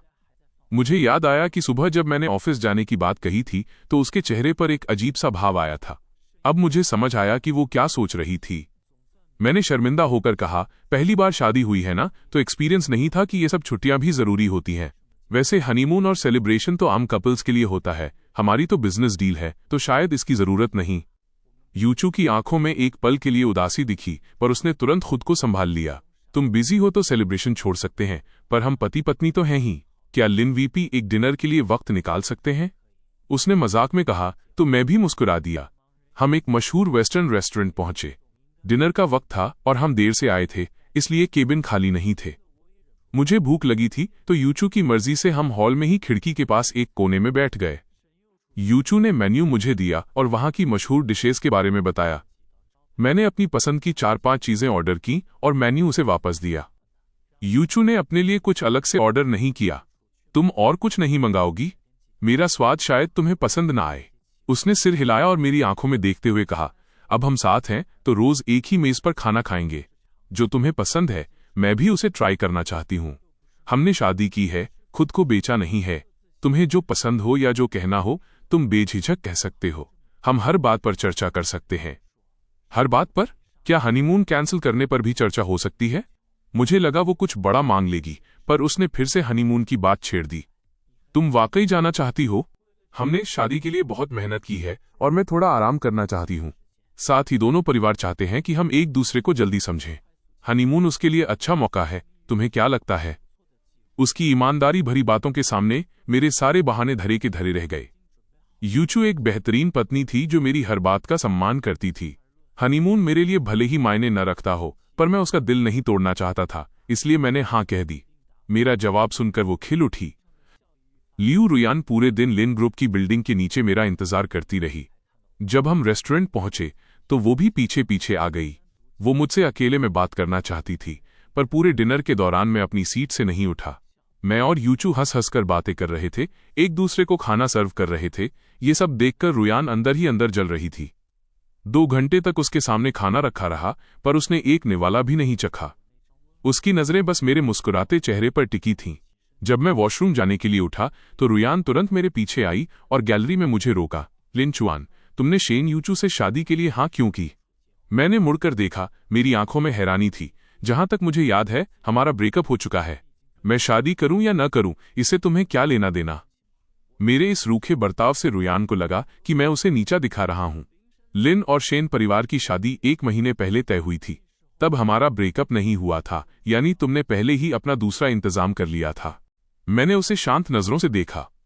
मैंने 1 महीने पहले ही बीजिंग वापस आकर शादी करने का फैसला कर लिया था, पर तुम्हें बुरा क्यों लग रहा है? तुम 7 साल पहले से चेनजे के लिए मुझसे ब्रेकअप करने की प्लानिंग कर रही थी, तो अगर मैंने 1 महीने पहले अपने भविष्य के बारे में सोच लिया तो इसमें गलत क्या है? रुयान के पास कोई जवाब नहीं था। उसने मुट्ठियां भींच लीं और पछतावे के साथ बोली, मेरे और उसके बीच वैसा कुछ नहीं था जैसा तुम सोच रहे हो। मैं जानती हूं वो मुझे पसंद नहीं करता, पर वो वादा मेरे दिल में एक बोझ बन गया था। मैं तुम्हारे साथ रहना चाहती थी। मैं तो तुम्हें प्रपोज करने वाली थी, रिंग तक ले ली थी। लिन चुआन, क्या तुम मुझ पर एक बार भरोसा नहीं कर सकते? शायद चेनजे ने तुम्हें लात मार दी, इसलिए तुम्हें इस बैकअप की याद आ रही है, मैंने कड़वाहट से कहा। दुख की बात यह है कि मेरी शादी हो चुकी है। रुयान, बेहतर होगा कि तुम चेनजे को ही प्रपोज करो, शायद वो मान जाए। मेरा तंज सुनकर वो और भी टूट गई। उसने मेरा हाथ पकड़ने की कोशिश की, पर मैं पीछे हट गया। मैंने उसे कभी प्यार नहीं किया, मैं बस बेवकूफ थी। उस रात के बाद मुझे एहसास हुआ कि मुझे तुम्हारी आदत हो गई है। मैं वाकई तुमसे शादी करना चाहती थी। मुझे उसकी बातों पर अब घिन आ रही थी। तुम्हें गुस्सा है कि चेनजे ने तुम्हें इस्तेमाल किया और छोड़ दिया। तुम्हें लगता है कि तुम्हारी 7 साल की तपस्या बेकार गई और तुम खुद को बेचारी समझ रही हो, पर क्या तुमने कभी सोचा है कि तुम और चेनजे एक जैसे ही हो? उसने तुम्हें लटका कर रखा और तुमने मुझे। तुम सब एक ही थाली के चट्टे बट्टे हो। तो मेरे सामने ये पहचानने में गलती हो गई या पछतावे का नाटक करने की जरूरत नहीं है। मेरे इन शब्दों ने लियू रुयान के चेहरे का सारा खून निचोड़ लिया। वो बिल्कुल सफेद पड़ गई। मुझे उसकी हालत से कोई फर्क नहीं पड़ रहा था और मैं इस बहस को आगे नहीं खींचना चाहता था। मैं मुड़कर हॉल की तरफ जाने लगा, पर जैसे ही हम एक दूसरे के पास से गुजरे, रुयान खुद को रोक नहीं पाई और उसने मेरा हाथ पकड़ लिया। मेरे सब्र का बांध अब टूट चुका था। मैंने झटके से अपना हाथ छुड़ाया। उस छीना झपटी में ऊपर छत पर लगा हुआ भारी भरकम झूमर चरमराकर टूटा और सीधा मेरे सिर की तरफ गिरने लगा। खतरा देखते ही रुयान ने बिना सोचे मुझे एक तरफ धक्का दे दिया। एक जोरदार धमाका हुआ और वो लोहे का भारी झूमर सीधा उसके कंधे पर जा गिरा। मैं कुछ मीटर दूर जा गिरा था, जहां तभी शेन यूचू भागती हुई आई। उसकी नजर जमीन पर पड़ी रुयान पर गई, जो दर्द से तड़प रही थी। रुयान ने अपने दाहिने कंधे को कसकर पकड़ रखा था और उसका चेहरा दर्द के मारे लाल हो चुका था। वेटर और बाकी स्टाफ तुरंत उसकी मदद के लिए दौड़ पड़े। शेन यूचू ने घबराकर मुझसे पूछा कि कहीं मुझे चोट तो नहीं लगी। जब उसे यकीन हो गया कि मैं बिल्कुल ठीक हूं, तब उसने राहत की सांस ली और मेरा हाथ थामकर मुझे वहां से ले गई। हम दोनों को साथ जाते देख जमीन पर पड़ी रुयान ने अपने होंठ भींच लिए। वो कुछ कहना चाहती थी पर उसका गला रुंध गया था। उसने हार मानकर आंखें बंद कर लीं और उसकी यादों में हमारी पुरानी बातें घूमने लगीं। जब उसे पेट में दर्द होता था तो मैं दिन रात उसके पास बैठता था, डॉक्टरों से बात करता था और उसकी हर छोटी जरूरत का ख्याल रखता था। जब उसे कहीं खरोंच आ जाती तो मैं तुरंत अंडा उबालकर उसकी सिकाई करता। जब उसे नींद नहीं आती तो मैं जागकर उसके साथ म्यूजिक सुनता या सूप बनाता। पहले उसकी हर छोटी बात मेरे लिए सबसे बड़ी थी, पर आज उसने मेरी जान बचाने के लिए खुद को घायल कर लिया और मैं बिना मुड़कर देखे किसी और का हाथ थामकर वहां से चला गया। उस पल रुयान को यकीन हो गया कि मैं अब वो लिन चुआन नहीं रहा जो उसे अपनी दुनिया मानता था। अब मैं उसे प्यार नहीं करता था। घर पहुंचने के बाद मेरा मन थोड़ा शांत हुआ। मैं सोफे पर बैठकर चाय पी रहा था और उस हादसे के बारे में सोचकर अब भी थोड़ा डरा हुआ था। मैं यूचू से कुछ कहना ही वाला था कि तभी देखा कि वो फर्स्ट एड बॉक्स लेकर मेरे पैरों के पास बैठ गई है। मुझे कोई चोट नहीं लगी है, तुम ये बॉक्स क्यों लाई हो? मैंने पूछा। यूचू ने कुछ नहीं कहा, बस चुपचाप मेरी एड़ी की तरफ इशारा किया।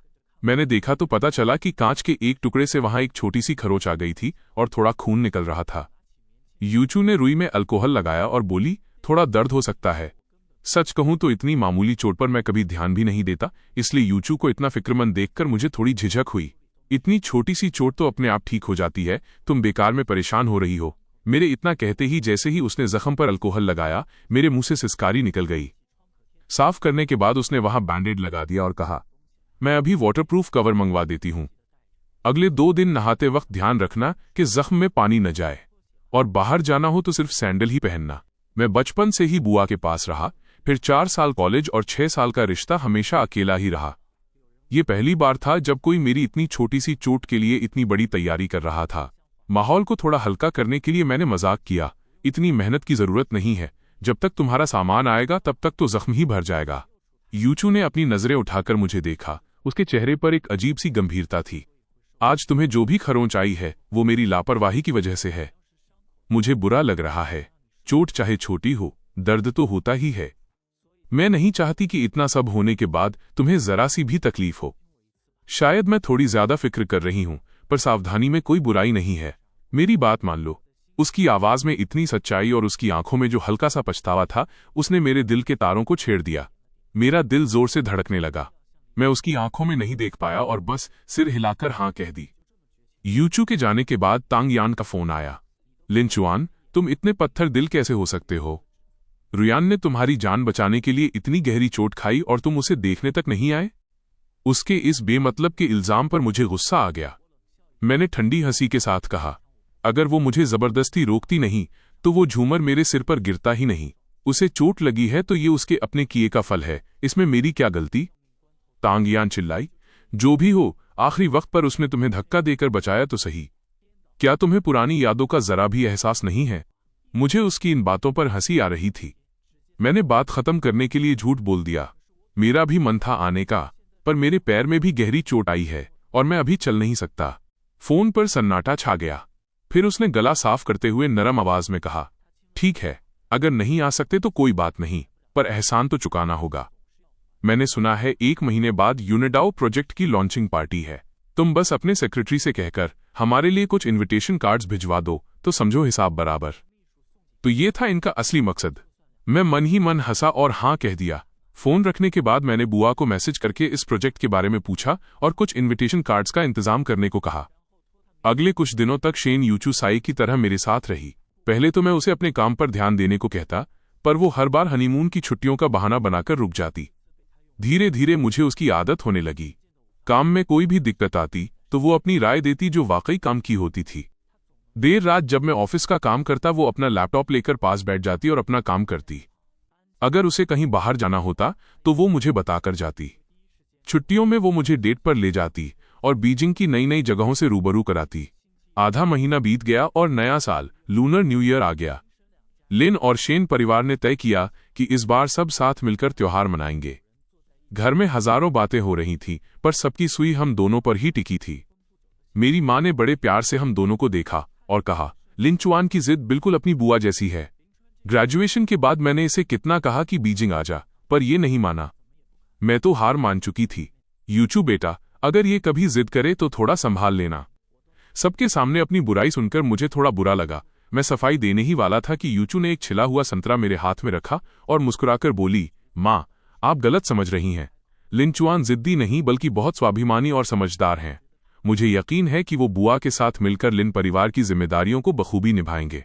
मुझे तो उल्टा उनसे बहुत कुछ सीखना है ताकि मैं उनके पीछे न रह जाऊं।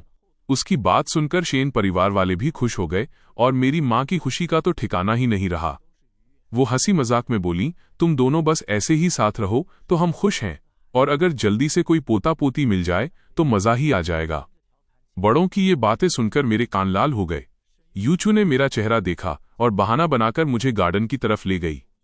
बाहर की ठंडी हवा में जाकर मेरी जान में जान आई और मेरा चेहरा फिर से नॉर्मल हुआ। शेन यूचू के होठों पर एक हल्की सी मुस्कान आई और उसने बात पलट दी, क्या तुम कल शाम की उस पार्टी में जाओगी? हाँ, जाऊंगा। आखिर लियू रुयान को इनविटेशन मैंने ही भिजवाया है, तो मुझे वहां रहकर देखना होगा कि वो अब क्या खिचड़ी पका रही है। तो क्या एक एक्स्ट्रा इनविटेशन मिल सकता है? मुझे भी साथ चलना है। यूचू की बात सुनकर मैंने हैरानी से उसे देखा। प्रोजेक्ट तो अच्छा है, पर तुम और बड़ी बहन तो आजकल युआनचुआन वाले काम में बिजी हो ना? क्या इतने बिजी शेड्यूल में भी तुम इस प्रोजेक्ट की टोह लेना चाहती हो? वो समझ गई कि मैं मजाक कर रहा हूं। उसने पलके झपकाते हुए जवाब दिया, मेरा मकसद प्रोजेक्ट नहीं है। त्योहारों का सीजन है और मैं खाली हूं, तो सोचा तुम्हारे साथ थोड़ा घूम लूंगी। मैंने मुस्कुराकर सिर हिलाया। मेरे पास एक ही कार्ड बचा था, तो मैं उसे लेकर नीचे बुआ के पास गया ताकि एक और कार्ड ले सकूं। शाम के 7 बजे बीजिंग के सबसे बड़े होटल में पार्टी शुरू हुई। बुआ जैसे ही अंदर पहुंची, स्वार्थी और मौकापरस्त लोगों ने उन्हें घेर लिया। मैं उस भीड़ का हिस्सा नहीं बनना चाहता था, इसलिए यूचू का हाथ पकड़कर भीड़ से बचते हुए अंदर निकल गया। हम दोनों वहां किसी काम से नहीं बल्कि बस घूमने आए थे, तो आराम से हॉल में टहलते हुए वाइन और खाने का लुत्फ उठाने लगे। दूसरी मंजिल पर खड़ी लियू रुयान हाथ में शैंपेन का ग्लास लिए रेलिंग से टिकी थी। उसकी नजर मुझ पर पड़ी, जो यूचू के कान में कुछ फुसफुसा रहा था। इस 1 महीने में उसने खुद को बहुत समझाया था और उसे समझ आ गया था कि मैं अब उसकी पहुंच से बाहर हूं। मैं लिन खानदान का वारिस था और मेरी पत्नी शेन परिवार की बेटी रुयान जानती थी कि वो हम दोनों में से किसी से भी टक्कर नहीं ले सकती।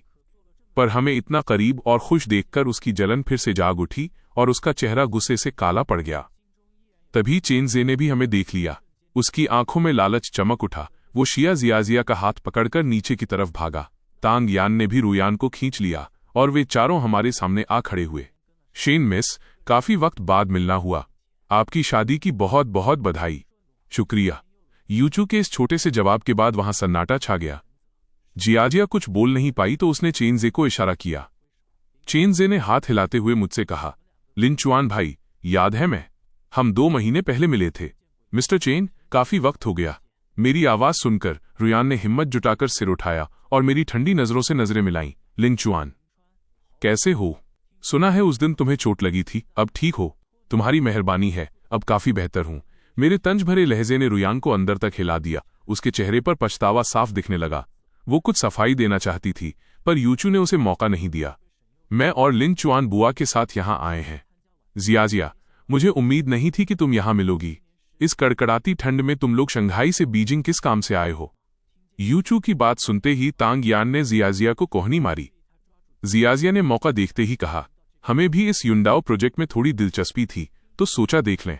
सुना है लिन चुआन की बुआ ही इसकी हेड हैं। यूचू, क्या तुम पुरानी दोस्ती के नाते हमें उनसे मिलवा सकती हो? यूचू ने तुरंत जवाब नहीं दिया। उसने मेरी तरफ देखा जैसे मेरी मर्जी पूछ रही हो। हमने आंखों ही आंखों में इशारा किया और मैंने कहा, मदद तो करना चाहता हूं, पर आप देख ही रहे हैं कि बुआ अभी बहुत बिजी हैं, शायद अभी मिलना मुमकिन नहीं होगा। तीनों समझ गए कि मैंने साफ मना कर दिया है। वे ज्यादा बहस नहीं करना चाहते थे, इसलिए औपचारिकता निभाकर चले गए। सिर्फ लियू रुयान वहीं खड़ी रही जैसे कुछ कहना चाहती हो। मैंने उसे इग्नोर किया और यूचू को लेकर आगे बढ़ गया, पर वो किसी साए की तरह हमारे पीछे पीछे चलने लगी। पहले हॉल, फिर दूसरी मंजिल और फिर गार्डन तक। जब आसपास कोई नहीं था तो यूचू मुड़ी और शांत आवाज में बोली, मिस लियू, आप काफी देर से मेरा और मेरे पति का पीछा कर रही हैं, क्या कुछ कहना है? रुयान को अपनी गलती का एहसास हुआ और उसने हकलाते हुए बहाना बनाया, सॉरी, मैंने थोड़ी ज्यादा पी ली है, रास्ता भटक गई थी। इस घटिया बहाने पर यूचू को हंसी आ गई, पर उसका लहजा बर्फ जैसा ठंडा था। एक बार भटकना तो समझ आता है, पर हमेशा के लिए मत भटक जाना। लिन चुआन शायद पुरानी यादों की कद्र करते हों, पर मेरा लियू परिवार से कोई रिश्ता नहीं है। मेरे लिए तुम बस एक अजनबी हो। इस सीधी धमकी ने रुयान के पैरों तले जमीन खिसका दी। वो जानती थी कि अगर यूचू ने ठान लिया तो लियू परिवार का शंघाई से नामो निशान मिट सकता है। वह अपने परिवार की किस्मत दांव पर नहीं लगा सकती थी, इसलिए खामोशी से वापस हॉल में चली गई। वहां चेन जे बुआ को घेर कर खड़ा था। लिन मैम, आपका भतीजा मेरा दोस्त है, आप उनकी खातिर ही सही हमारे साथ एक ड्रिंक तो ले सकती हैं। मुझे जैसे ही ये सुनाई दिया, मैं समझ गया कि गड़बड़ होने वाली है। मैं भीड़ चीरते हुए आगे बढ़ा, पर मेरे पहुंचने से पहले ही बुआ ने सिक्योरिटी को बुला लिया था। पूरी पार्टी में सन्नाटा छा गया। बुआ ने कड़क आवाज में कहा, आज की पार्टी प्रोजेक्ट के लिए है, किसी सिफारिश या शॉर्टकट के लिए नहीं। आप सबको इनविटेशन मिला है तो शांति से प्रेजेंटेशन सुनिए। यहां चोर दरवाजे से काम नहीं चलेगा। अगर किसी ने दोबारा ऐसी हरकत की तो उसे बाहर निकाल दिया जाएगा। फिर ये मत कहना कि मैंने इज्जत नहीं दी। जब गार्ड्स उन चारों को बाहर ले जा रहे थे, मैं और यूचू दरवाजे पर ही खड़े थे। हमने एक दूसरे को देखा और मुस्कुरा दिए। हॉल से अनाउंसर की आवाज आई, प्रेजेंटेशन शुरू होने वाली है। मैंने यूचू से कहा, तमाशा खत्म हो गया है, अब यहां रुकने का मन नहीं है, चलो घर चलें। यूचू ने बुआ को एक मैसेज किया और हम वहां से निकल गए। पिछले कुछ दिनों से हम पुराने पुश्तैनी घर ओल्ड मैंशन में ही रह रहे थे। त्योहार की वजह से नौकर भी छुट्टी पर थे। घर बिल्कुल खाली था। हमने सोफे पर बैठकर एक फिल्म देखी। आधी रात के करीब मुझे अचानक त्योहार वाले तांग्युआन स्वीट डम्पलिंग्स खाने की तलब हुई। इतनी रात को सब दुकानें बंद थीं और डिलीवरी भी नहीं मिल रही थी। मैं मायूस होकर फोन की स्क्रीन देखने लगा। मेरी उदासी देखकर यूचू मुस्कुराई। वो किचन में गई और अलमारी से चावल के आटे का पैकेट निकाल लाई। मैं भी एक्साइटमेंट में उसके पीछे भागा। तुम्हें तांग्युआन बनाने आते हैं? यूचू ने मुझे आटा गूंथते देख समझ लिया कि मुझे भी हाथ आजमाना है। उसने 2 एप्रन निकाले। एक पहन लो। मुझे भी ठीक से नहीं पता, पर ट्यूटोरियल देखकर सीख लेंगे, मुश्किल नहीं होना चाहिए। हमने 1 घंटे तक वीडियो देखी और अजीबोगरीब शेप के कुछ तांग्युआन बना ही लिए। पानी उबलने पर मैं उन्हें डालने लगा, पर यूचू ने मुझे हटा दिया कि कहीं मेरा हाथ न जल जाए। घर में चाशनी नहीं थी तो उसने लाल चीनी ब्राउन शुगर डालकर काम चलाया। जब कटोरे मेज पर आए तो रात के 12 बज चुके थे। मैंने अपने कटोरे से सबसे बड़ा तांग्युआन चम्मच में उठाया और यूचू को चिढ़ाने लगा। सबसे बड़ा मेरे पास है, यानी इस साल मेरी किस्मत चमकने वाली है। यूचू मुझे देख रही थी। मैंने एक बड़ा निवाला लिया, पर मेरे चेहरे की चमक अचानक गायब हो गई। यूचू ने पूछा, क्या हुआ, अच्छे नहीं बने? मैंने अपनी आंखें घुमाई और झूठ मूठ का सिर हिलाते हुए चम्मच उसकी तरफ बढ़ाया। बहुत टेस्टी हैं, तुम ट्राई करोगी? यूचू ने बस एक नजर देखी और समझ गई कि मेरा बनाया हुआ वो नींबू के साइज का तांग्युआन अंदर से कच्चा है, पर उसने एक पल भी नहीं सोचा। उसने अपना सिर झुकाया और वो आधा कच्चा तांग्युआन खा लिया। उसकी बेवकूफी देखकर मैं अपनी हंसी नहीं रोक पाया। मैंने अपना चेहरा हाथों से छुपा लिया। सच बताओ, मजा आया ना? यूचू के चेहरे पर एक चमक थी। उसने थम्सअप दिखाते हुए कहा, वाकई बहुत अच्छे हैं, मीठे और थोड़े सख्त, बिल्कुल मेरे टेस्ट के। उसकी आंखों की चमक देखकर मुझे समझ नहीं आया कि वो सच कह रही है या झूठ। मैंने अपनी चम्मच छोड़ दी और शरारत में उसका चेहरा पकड़कर उसका मुंह खोलने की कोशिश की ताकि देख सकूं कि उसने वाकई निगला है या नहीं। यूचू ने झट से सब निगल लिया। जब मैंने उसका मुंह खुलवाया तो वहां कुछ नहीं था। मैं मायूस होकर बोला, झूठ बोल रही हो, वो कच्चा था ना? हंसी मजाक और छीना झपटी में हम दोनों सोफे से नीचे कालीन पर गिर पड़े और खिलखिलाने लगे। हम एक दूसरे को देख रहे थे। हमारी सांसें आपस में उलझ रही थीं। लिविंग रूम में बस फिल्म के अंत का संगीत गूंज रहा था और खिड़की के बाहर पटाखों की रुक रुक कर आती आवाजें थीं। मैंने पहले खुद को संभाला और हड़बड़ाहट में कालीन से उठने की कोशिश की, पर शेन यूचू ने धीरे से मेरी कलाई पकड़ ली। उसकी उंगलियां कोमल और गर्म थीं, बिल्कुल उसके व्यक्तित्व की तरह शांत और शालीन, जो अनजाने में ही मेरे दिल के सबसे कोमल कोने में जगह बना लेती थीं। लिन चुआन, उसने पहले चुप्पी तोड़ी। उसकी आवाज बहुत धीमी थी, पर हर शब्द साफ था। तांग्युआन कच्चे थे, मैंने तुमसे झूठ नहीं बोला था। मैं ठिठक गया, फिर खिलखिलाकर हंसा और वापस कालीन पर बैठ गया। उस नजदीकी से मैंने उसकी आंखों में झांका। मैंने उसे शादी में मुश्किल हालात संभालते देखा था, ऑफिस में फाइलों के साथ सलीके से काम करते देखा था और मेरी एक छोटी सी चोट पर फिक्रमंद होते देखा था, पर उसकी आंखों में ऐसी बेपनाह कोमलता मैंने पहले कभी नहीं देखी थी। तो फिर तुमने उन्हें खाया क्यों? क्योंकि वो तुमने दिए थे, यूचू ने बड़ी सादगी से कहा और हाथ बढ़ाकर धीरे से मेरा चेहरा थामा। सच तो यह है कि मैं तुम्हें पसंद करती हूं, और जितना तुम जानते हो उसे कहीं पहले से। उसने आगे कहा, बहुत सालों पहले से। मेरी हरकतें अचानक थम गईं। मेरी आंखों की मुस्कान अभी गायब नहीं हुई थी, पर अब उनमें हैरानी भर गई थी। मुझे हमेशा लगता रहा कि ये शादी परिवारों की पसंद और बराबरी का मामला थी। मैंने कभी नहीं सोचा था कि इस जल्दबाजी में हुई शादी के पीछे करीब 10 साल पुराना कोई राज छिपा होगा। शेन यूचू ने मेरी हैरानी देखी और मुस्कुरा दी। वह अपने दिल में बरसों से दबाकर रखा वो राज उस इंसान को सुनाने लगी जिसका उसने बहुत इंतजार किया था। जब तुम 18 साल के थे, तुम्हारी बुआ शादी करने के लिए देश वापस आई थीं। मैं अपने परिवार के साथ उस दावत में गई थी। उस दिन पूरा हॉल मेहमानों से भरा था। बीजिंग के बड़े बड़े लोग लिन परिवार से मेल जोल बढ़ाने में लगे थे। सिर्फ तुम थे जो एक कोने में चुपचाप बैठे अपनी बुआ का वो वाद्य यंत्र इंस्ट्रूमेंट ठीक कर रहे थे जिसे उन्हें स्टेज पर बजाना था। तुम्हारी उंगलियां जब तारों पर थीं और तुम्हारी नजरें झुकी हुई थीं, तब खिड़की से आती धूप भी जैसे तुम पर ही ठहर गई थी। उस वक्त मैंने सोचा था कि कोई इंसान इतना सादगी भरा और अपनी धुन का पक्का कैसे हो सकता है जिसकी आंखों में इतनी शांति और मासूमियत हो। उस दिन के बाद से मैं हमेशा तुम्हें दूर से देखती रही। मुझे पता था कि तुमने बीजिंग की ऐशो आराम वाली जिंदगी छोड़कर युंडा यूनिवर्सिटी में पढ़ने का फैसला किया। मुझे पता था कि तुमने कॉलेज के फंक्शन में परफॉर्म किया और सब तुम्हें कितना पसंद करने लगे। मुझे ये भी पता था कि तुम एक बहुत लंबे रिश्ते में हो और तुमने अपनी सारी कोमलता और सब्र किसी और पर न्योछावर कर दिया है। उसकी आवाज शांत थी, पर उसमें एक हल्का सा दर्द छिपा था। मैं सिर्फ तुम्हें दूर से देख सकती थी, पास आने की न तो हिम्मत थी और न ही कोई हक। मैं बस सोशल मीडिया पर तुम्हारी पसंद नोट कर लेती और दूसरों से तुम्हारे बारे में जो कुछ सुनने को मिलता उसे दिल में संजो लेती। तुम्हें किसी और को 7 साल तक प्यार करते देखा और उन 7 सालों में मैंने तुम्हारा इंतजार किया। इसीलिए जब तुम्हारी मम्मी मेरे पास शादी का प्रस्ताव लेकर आई तो मैंने 1 सेकंड भी नहीं सोचा। मैं कभी लिन ग्रुप के वारिस से शादी नहीं करना चाहती थी, न ही मुझे किसी बिजनेस पार्टनर की तलाश थी। शुरू से आखिर तक मेरा मकसद सिर्फ तुम थे, लिन चुआन। उसने अपनी नजरें उठाईं और मेरी कांपती हुई नजरों से मिला दी। उसकी आंखों में इतनी मोहब्बत थी कि जैसे छलक जाएगी।